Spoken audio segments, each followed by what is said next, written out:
suggests, I'll go and conquer Egypt. Now, there's several reasons why conquering Egypt is a reasonable thing for Bonaparte to say. One is, politically, it was the worst thing you could do to England is conquer Egypt. Why? This was England's land route to India. English trade depended on controlling Egypt. And if the French controlled Egypt, English economy was dead. So he was going to strike a blow at England by going to Egypt. The other reason he wanted to go, I think, was personal. Alexander the Great was always his hero. And Alexander the Great began the great career of his by conquering Egypt. And he even said, all greatness starts in the East. Right? Well, hello again. As you can tell, I was getting ahead of myself and listening to the great works of the history of ancient Egypt. And the quite frankly, the more I listen to it, the more I learn. And like I said before, I've listened to part of it, but then I backed up because I have this theory that I learned that when you look at something in a different way, the same thing from a different perspective, the same thing over again, you pick up on things that you didn't pick up the first time. Or you might hear or see something and have a better understanding of it the second or third time around.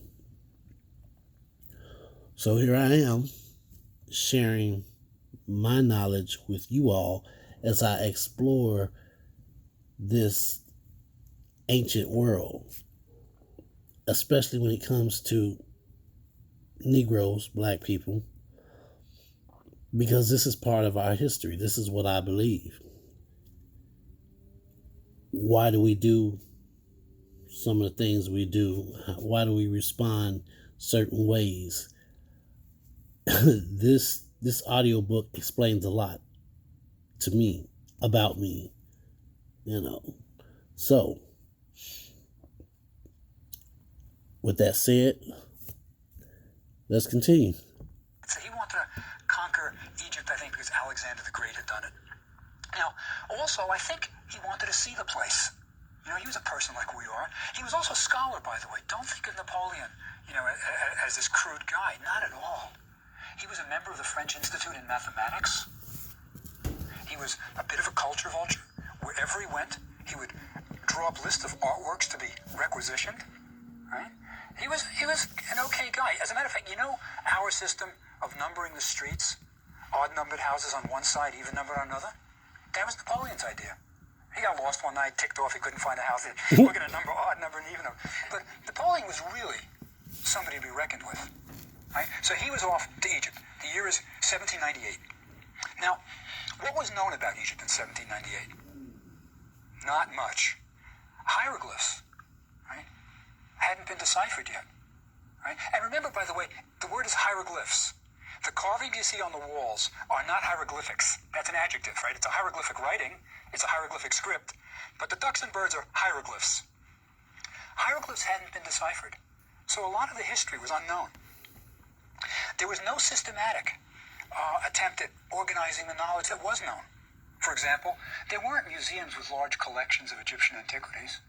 The closest thing to a museum collection were cabinets of curiosities. These were wealthy people in Europe had little cabinets, literally like a china closet, in their houses where they would have curiosities. It might be a mummy's arm brought back from Egypt by a sea captain. It might be a two-headed baby in a jar, right?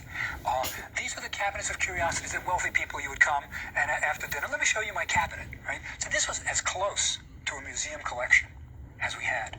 So Bonaparte was sailing off into sort of uncharted waters. He was really doing something new. Now, also, the information that had been gained about Egypt came from unprofessional sources. What I mean by that is... I'm sorry about that. I had the door open, so where were we? Yeah, Napoleon Bonaparte is one of the first known foreigners other than the little Greek dude to go to Egypt. And after him, there would be many more people to go to Egypt. So, let's find out what was so interesting that Napoleon had to go to Egypt. Get missionaries going to do missionary work, and they'd come back and report. They weren't trained observers. They had their own agendas. So you don't often get an objective reporting. Or sometimes it would be a sea captain who sailed up the Nile and would describe what he saw. In 1737, 2 sea captains went to Egypt. One by the name of Pocock, the other Norden. Norden was a Danish and Pocock was English. We don't know that they even talked to each other. They were in Egypt at the same time, and I figured it out. Their ships probably crossed in the Nile. But each one wrote a description of Egypt. And what you get are kind of drawings that are unprofessional. I mean, Norden's looked like he never left the ship. They're little. Okay. He mentioned 17, I forget what the date was, but basically 1700s. And you have all these Europeans, Germans, Scottish, Irish, some Irish, I would assume. I don't know for sure. And we definitely know the French were there. Napoleon was there representing. But that particular date, in the 1700s, an ocean away, were African slaves that had no knowledge. These weren't the original slaves. These were the descendants of the African slaves who had no knowledge of what was going on. So while Negroes were being so-called civilized, home country was being raided.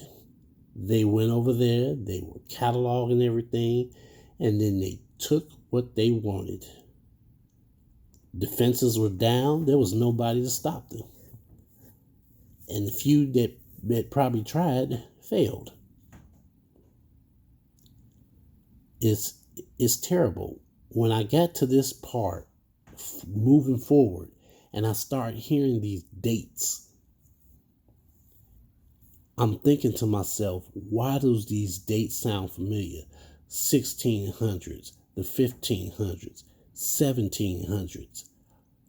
Why does it sound familiar? And then I thought about it. The transatlantic slave trade. This was after the slave trade started. This was when Negroes were enslaved in the United States, in the islands. All this new discovery that the Europeans were doing in Africa, stealing things like the obelisk. Where else were you going to find an obelisk? That was something native to Africa, and they took it from Africa and replicated it in other places. Not to mention, when they took it, yes, some of them are still standing. The original obelisk, from what I've been told. I do know for a fact that there is an obelisk in the United States in Washington, D.C.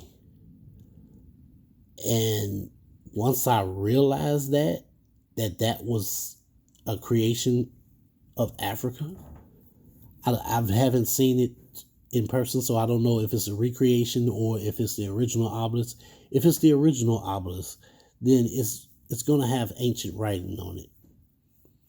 But the fact of the matter is, they tell you that black people were responsible for building the White House, but they didn't tell you the rest of the story. And as I said before, I'll interject and give you what I think, my interpretation of all this. But I also would like you to listen to a trained professional and hear his take on it so that you can come to your own conclusions. Tiny pyramids across the water. I mean, almost like he never got off his boat. So you never had a really good description of this country, Egypt, that Napoleon was sailing for. Bonaparte was going to change all that. He took with him 150 artists, scientists, and it was an all-star team. Now, let me say this. It wasn't easy to recruit these guys. Why? His destination was a secret. When he sailed from France in 1798, he took 55,000 soldiers with him. 1798. 55,000. And practically none of them knew where they were going. Artists, scientists, and it was an all-star team. Sorry about that. Let me say this. It wasn't easy to recruit these guys. Why? His destination was a secret. When he sailed from France in 1798, he took 55,000 soldiers with him. Right? 55,000. And practically none of them knew where they were going. Incredible, but true. Only the captains, of course, of the ships, of the fleet knew. He'd kept it a secret, and many of the scientists didn't know where they were going. They were really recruited for a great experience. So when they sailed, there was a lot of rumor. You know, some people thought, well, maybe we're going to the Holy Land, which was close, but nobody knew for sure. They started at Malta, by the way. They stopped along the way at Malta to conquer Malta, because Malta was strategically important. And great stories about what happened. Malta was controlled by the Knights of Malta, but they were an old, kind of rusty organization. They were old men who didn't really want to fight, and it took 2 days, and he was in control of Malta.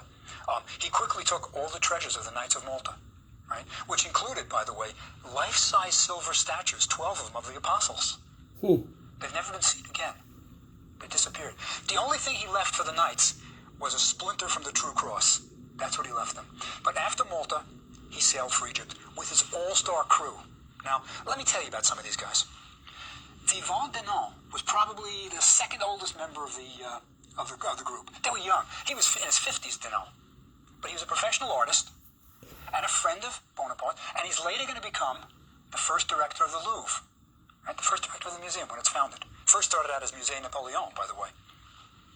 Denon went along as an artist, but there was also Berthollet, the chemist, right? And Napoleon had known him before, and he called him my chemist, right? So Berthollet was a chemist. He also took along with him guys like Geoffroy Saint-Hilaire, who was a great naturalist, young, up and coming. You know who was there? The mathematician, Fourier, as in the Fourier transformations. He was there. The mineralogist, Dolomieu, after whom we have the mineral dolomite named, he was there. There was Monge, who was a great mathematician. It was an amazing crew. Even Redoute, who was a brother of the famous Redoute who painted roses, right, to do the botanical drawings. He was going to describe all of Egypt.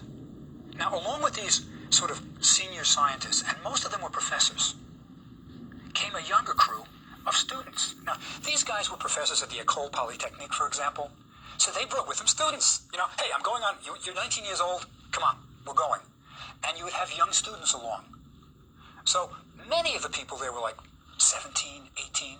I mean, there's even one kid who took his books along. He was 17 years old when he left, took his books along, studied in Cairo, and the next year he was examined and he became an engineer. He was graduated in Cairo, right? So it was an exciting adventure for the savants.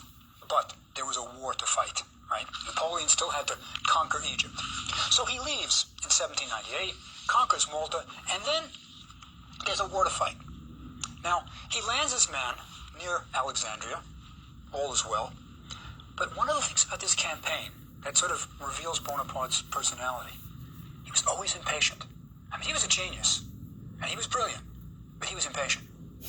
They landed in August, right? Summer. It's hot. They have woolen uniforms and no canteens.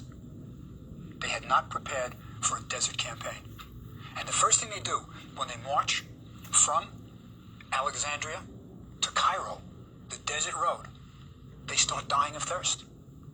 The locals had filled in the wells, right? So there were no water. Men shot themselves.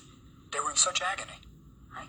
Now Bonaparte, when he landed, was trying to explain to the people that I'm your friend. I'm not going to conquer. Now, understand the political situation in Egypt at the time. Egypt was not being ruled by the Egyptians per se. The Turks had official control of Egypt. And the Turks had as their kind of janissaries, their emissaries in Egypt, the Mamelukes. Now, Mameluk is a word that means bought man. The Mamelukes were originally bought as slaves from the Circassian Mountains as young boys. Wow. And they were trained to be soldiers in Egypt. Eventually, they revolted. They became soldiers, revolted, and now the Mamelukes were in charge. And they were tyrannizing the peasants, taxing them heavily. And Bonaparte lands, and he issues a proclamation to the Egyptians. We come here to free you. Now remember, this is just after the French Revolution. We're talking liberté, égalité, fraternité. And that's what he's preaching to these people. And he says, we're going to liberate you from the Turks. Right? Interesting, by the way, the very first document ever published in Arabic in Egypt was Napoleon's proclamation. He brought the printing presses, the first Arabic printing presses to Egypt. And where did he get the typeface? They raided the Vatican. They went to the Vatican, took all the typeface, brought it over with printing presses, with 2 printers, and they were set up to print. Right, so the first documents you get published in Arabic, Napoleon. But anyway, we got to get to the war. They march to Cairo. Eventually they make it to Cairo. Men kill themselves. It's a terrible situation. And they are just about hanging on by their fingernails. And they are about to fight the battle of their lives. The Battle of the Pyramids. There are 2 major battles fought in Egypt. The Battle of the Pyramids and the Battle of the Nile. Okay, so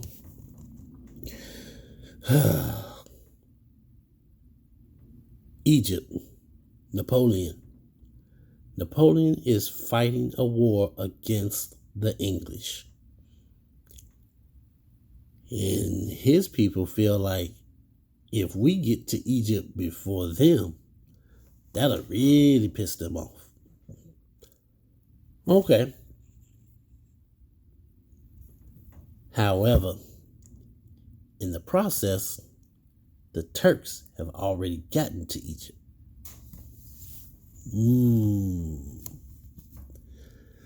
1700s, like the professor was saying. Arab slave trade, Spanish slave trade, the transatlantic slave trade, you name it, there was a slave trade going on. And they went over there, they saw the beauty of Egypt, and they raided it. They just straight up raided it. I'm sorry, I had to go answer the phone. So, where were we? We're talking about Napoleon going to Egypt, the 1700s, after the slave trade, the Arab slave trade, and the more talked about transatlantic slave trade. The descendants of those slaves were still suffering injustices in the United States. And everybody knew it. But the United States allowed these people to go over to Africa. And not all of them were on the up and up. Majority of them just wanted to find out what they could steal. And I'm pretty sure they ran into Napoleon and his crew while they were over there. So, as we get into this, be mindful of the dates that the professor is telling you, because these dates coincide with dates of slavery in America.